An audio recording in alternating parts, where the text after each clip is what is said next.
Siguiendo el programa previsto, a continuación escucharemos a la geóloga de Sernagio-Min Magallanes, doña Luna Pérez, quien expondrá el tema Río Las Minas, en perspectiva geológica.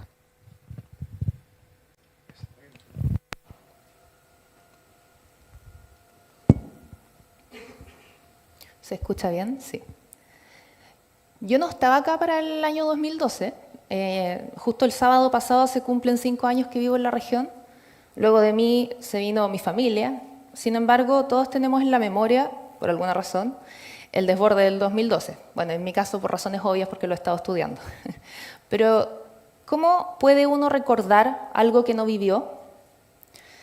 El año 2010...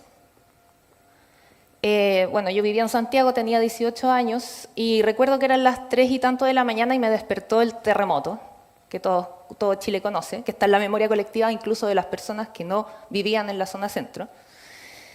Y me acuerdo que mi reacción fue reírme, porque en realidad me gustaban mucho las manifestaciones de la naturaleza. O sea, crecí escuchando a mi madre hablándome del respeto que había que tenerle a la naturaleza, que era mucho más grande que nosotros. Y eso se me grabó. Además, también crecí escuchando de las características del terremoto de 1985, que tampoco lo viví, pero tenía muy grabada en la memoria la imagen de mi vecina, Sofía, que me decía que tenían que agarrarla, porque ella quería salir corriendo apenas empezaba a temblar.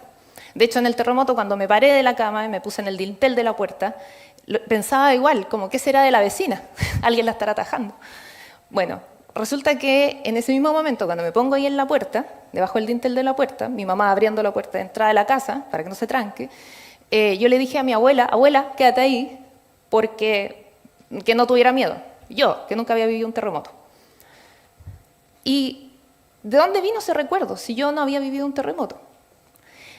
Y esa es la gracia de la memoria colectiva, esa es la gracia de conmemorar. Es agarrar un conocimiento histórico, reconstruirlo, y traspasarlo a una memoria colectiva. No importa quién lo vivió y quién sí y quién no. Las individualidades no importan. Importa la memoria social. Eso es lo que importa. Y por eso conmemoramos el desastre del 2012. Posiblemente la mayor parte de la población de Punta Arenas se acuerda, bueno, los recuerdos van a ser variables, quienes estaban cerca, lejos del momento, pero todos lo estaban viviendo en tiempo real, digamos. Ahora la ciudad ha crecido mucho, así que hay mucha gente que no se acuerda. Menos aún se acuerdan del desborde de 1990 y mucho menos se van a acordar del desborde de 1956. La memoria es mucho más amplia que hablar del último desborde, porque en realidad, para que ustedes sepan, o quizá algunos lo saben, las personas que hayan vivido por más décadas acá en la región, el río se ha desbordado más de 20 veces en el último siglo. Algunas más desastrosas que otras. Pero eso no está tan grabado en la memoria colectiva. Tampoco está tan grabado en la memoria colectiva cómo ha ido cambiando el río. El río ha ido cambiando de forma muchas veces. Antes era mucho más sinuoso, ahora es más recto porque se intervino. Tenemos registros desde 1898, donde podemos ver cómo ha ido cambiando la sinuosidad del río. Y si pueden ver, ha ido cambiando bastante. La figura, digamos, la línea celeste es como está ahora, porque en 1965 se intervino. Sin embargo, han seguido habiendo desbordes y como ya todos sabemos, el del 2012 fue tal vez uno de los más catastróficos. El tema es que, bueno, esta es la historia más o menos del último siglo, un poco más. ¿Y qué pasa con todos los siglos antes de este último siglo? Para quienes viven acá y están familiarizados con el río Las Minas, que han habitado acá la ciudad, la región, ¿se han preguntado alguna vez cuál es la edad del río? ¿Hace cuánto existirá? Yo creo que eso es algo que uno no se pregunta en general. Ni siquiera yo como geóloga me lo había preguntado mucho al principio, estaba más enfocada en términos de los peligros, de la amenaza del río, de la cuenca. Bueno, resulta que este río tiene por lo menos varias decenas de miles de años, es muy posiblemente del Pleistoceno. Y eso implica que ha tenido por lo menos cientos de desbordes, por ser conservadora con el número. Se ha desbordado muchas veces antes de que nosotros estuviéramos acá. Y aquí es importante entender algo. El río no es solamente el agua, no es solamente el flujo, es el área de descarga que tiene, es la llanura de inundación que ocupa. Si un río se desborda, bueno, esta es la otra lección, es muy común que bueno, el río tenga un comportamiento, cual todos los ríos tengan un comportamiento típico, un caudal típico, un rango típico, en función de todas las temporadas del año, las estaciones del año. Sin embargo, cada vez que hay un evento extremo de precipitaciones, el río crece, ¿cierto? Y cuando crece, ¿qué es lo que hace? Necesita respirar a sus anchas. El río cuando se desborda, en el fondo está ocupando el espacio que le pertenece. El río no es solo el agua, es también su cauce, es su llanura de inundación. Y eso es muy importante tenerlo en consideración. Nosotros estamos ubicados encima de un sistema hidrológico complejo que no solamente contempla ese río, sino que también contempla la existencia de humedales, como todos saben, otras formas de corriente de agua que ya desaparecieron con el registro en la superficie, con la misma edificación de la ciudad, pero estamos ahí encima situados. Estamos situados en esta punta arenosa, que es arenosa precisamente por los sedimentos que ha sido capaz de arrastrar el río Las Minas, que alguna vez se llamó río del carbón a todo esto, hasta que se descubrió que también se podía explotar oro, y hay un dato anecdótico, y ahí pasó a llamarse el río de Las Minas.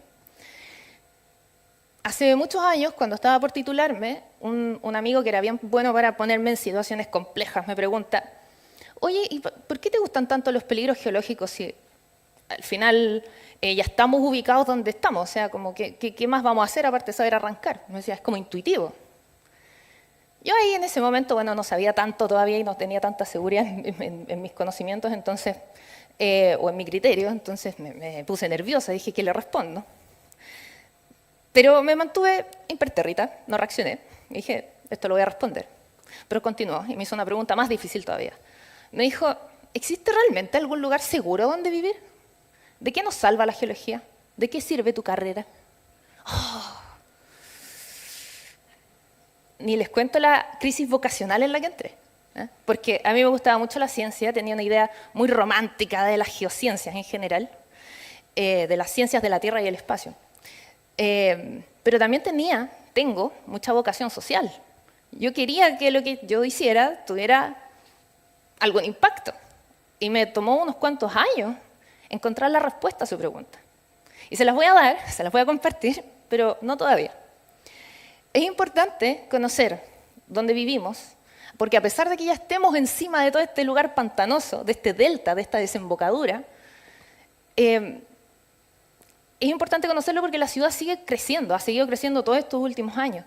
Y el crecimiento que siga teniendo tiene que ser inteligente. Estamos obligados a hacer un crecimiento inteligente porque conocemos el territorio. No podemos ignorar lo que conocemos. Y en función de eso también es importante entender que no solo el río se desborda, sino que su desborde nos venga a interrumpir nuestra vida, sino que nosotros nos instalamos en el sitio donde se desborda. Nosotros vinimos y nos instalamos en el área del río, somos parte, nosotros estamos ahí.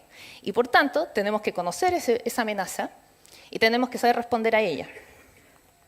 Parte importante, para el otro lado, parte importante de conocer el río implica también conocer, como decía recién el director de Senapred, Juan Carlos, es que hubo un aluvión, hubo una remoción en masa acá importante. Y antes de hablar de las remociones en masa en términos generales, que me imagino que no todos están familiarizados con el concepto, no tendrían por qué, hablar que acá lo que ocurrió fue un aluvión, el año 2012. ¿Qué es un aluvión? Es un flujo muy caudaloso con alta carga sedimentaria que tiene mucha fuerza en el frente de avance.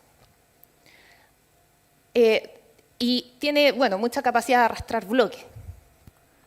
Por algo, con todo ese sedimento y ese barro, parte del recuerdo visual de todas las personas que estuvieron en el desborde, en el aluvión del 2012, es ver mucho barro. La mayoría de la gente que cuenta, que lo vivió, habla de barro. Había barro hasta no sé qué altura de las casas. Barro, es la imagen que más recuerdan. Pero ¿de dónde sale todo ese barro? ¿Y por qué habían tantos bloques que dañaron los puentes? ¿Qué pasó? Acá ustedes pueden ver la cuenca del río Las Minas. Acá en el lado derecho pueden ver la ciudad. Y el río está marcado con esta línea celeste. Resulta que lo que vemos nosotros es la parte acá de la ciudad, pero el río nace mucho más arriba, ¿ya? Otro dato anecdótico que no tiene que ver con el tema, pero es importante conocer esto, El agua del río Las Minas se alimenta de la turba, que es algo muy atípico en Chile. En general el agua de casi todo Chile proviene de hielo cordillerano o de agua subterránea. En este caso viene de turba. Y desde esa turba baja y pasa que tiene sedimentos a su camino, que es como natural que ocurra. Pero además tenemos que este río está encajonado entre dos laderas. La ladera norte tiene unas fracturas muy profundas, de orden kilométrico, es una cosa que no se aborda con obras de ingeniería, y que están activas, y que responden a las variables ambientales. Entonces, ¿qué pasa? Que si hay un deshielo abrupto, porque aumentan muy rápido las temperaturas, y justo está nevado con hielo, el derretimiento abrupto genera que las grietas se expandan, porque en el fondo cuando tenemos, ustedes saben que ocupa más volumen el hielo que el agua líquida. Entonces, cuando se genera hielo entre las grietas, lo que hace es expandir la grieta. Entonces, si hay un deshielo abrupto, es muy posible que esto lo suelte muy fácil, que se genere una superficie de deslizamiento. Deslizamiento, ese es un deslizamiento, un esquema de un deslizamiento.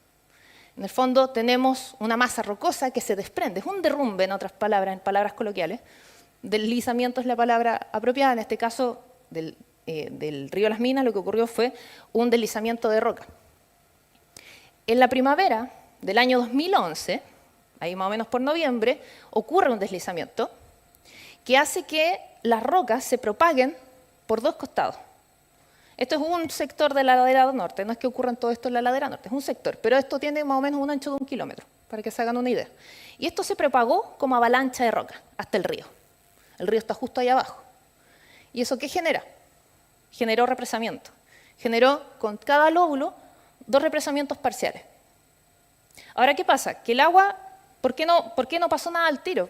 ¿Por qué pasaron 5 o 4 meses? Porque el agua todavía podía pasar, era verano, no llovía mucho, era un represamiento, como les digo, parcial, no era total, entonces el agua no se empezó a acumular inmediatamente, alcanzaba a pasar por un costado. Sin embargo, llegó marzo del año 2012 y se generó un embalse. Y ese embalse hizo una rotura de presa que arrastró todo el sedimento en el camino, se generó un aluvión, transportó todo el material que encontró hasta llegar a la ciudad. Y además esto viene acompañado del desborde. Ahora bien, la naturaleza no es estática, así como no es ese paisaje que uno va a visitar cuando va de vacaciones, no es tampoco la amenaza que se mira desde afuera. La naturaleza está debajo de nuestros pies en este momento. En este momento hay tectónica activa debajo de nuestros pies. En este momento, en la reserva de Magallanes, se están generando pequeñas avalanchas de detritos. Nosotros, entonces, lo que decidimos fue monitorear las laderas del río. No solo el río, sino que las laderas. Como ir al médico, tomar el pulso, para saber cuáles son las condiciones base e identificar cuándo hay algo anómalo, cuándo preocuparnos. ¿Ya? Acá voy a hacer un paréntesis relevante porque quiero destacar el rol del Gobierno Regional de Magallanes, que fue el responsable de financiar 2 proyectos de Fondos Nacionales de Desarrollo Regional que nos permitieron hacer este monitoreo. Llevamos un poco más de 5 años en esto y es importante destacar ese compromiso porque este monitoreo que nosotros implementamos no se puede hacer en cualquier parte, es único a las características de esta cuenca, a las características climáticas, meteorológicas de esta región, que son bien particulares. Les encargo lo que es ir a terreno por allá. Muy difícil, en invierno. Así que quiero destacar y agradecer el rol del gobierno regional, porque sin ellos no podríamos haberlo hecho. Ahora bien, este monitoreo, tenemos acá, por ejemplo, una cámara de televigilancia que nos permite ver algo que es común. Esto lo vemos, podemos verlo casi todos los días de repente. Son pequeñas avalanchas de detritos que parten del escarpe principal. Eso para nosotros no nos preocupa, porque sabemos que es típico. A pesar de que si uno está por ahí encaramado, acuérdense, esto tiene como un ancho de 1 kilómetro, si uno está ahí encima, se ve como algo que te va a aplastar, pero en términos de peligrosidad para el cauce del río, no es relevante. Pero conocer lo que sí es típico nos permite conocer qué es lo que no es típico.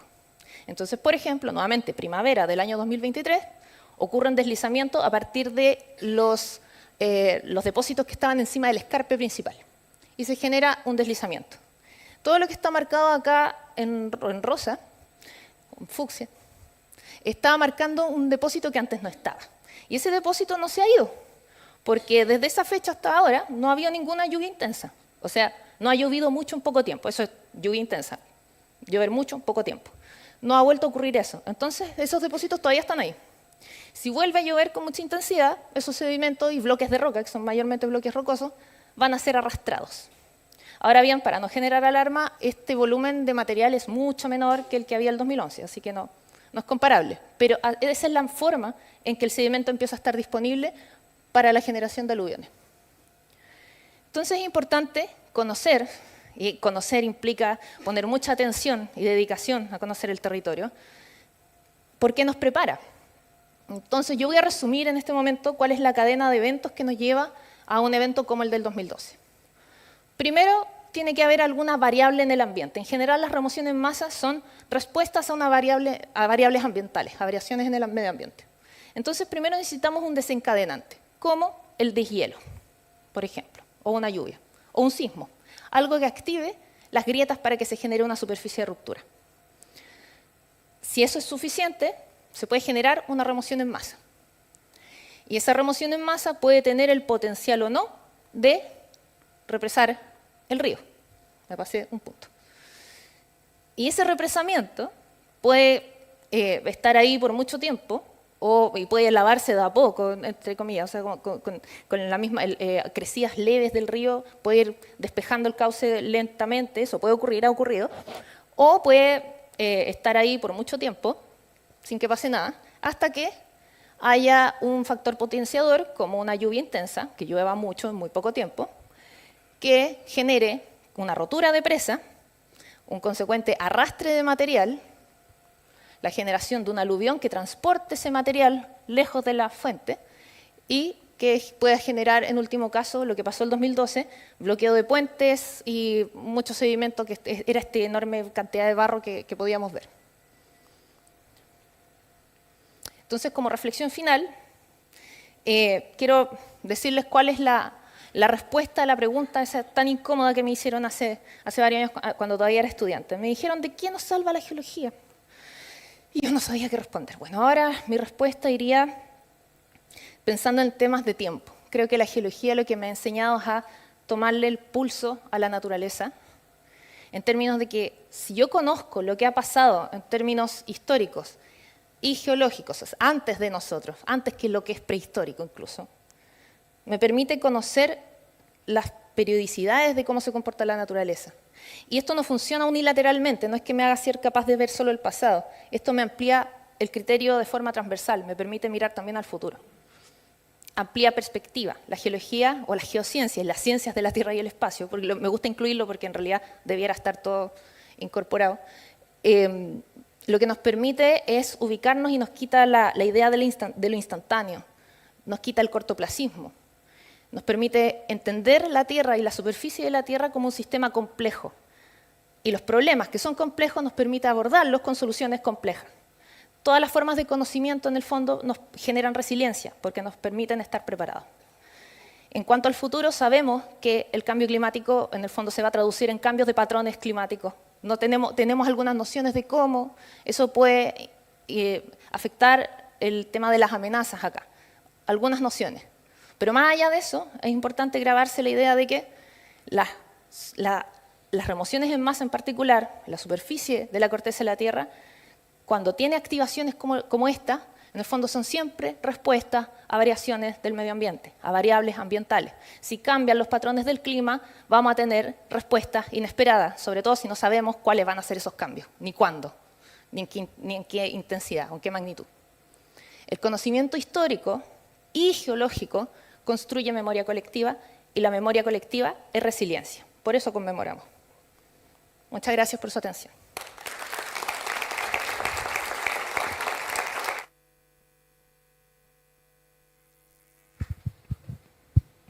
Muchas gracias, Luna, por su excelente presentación. A continuación,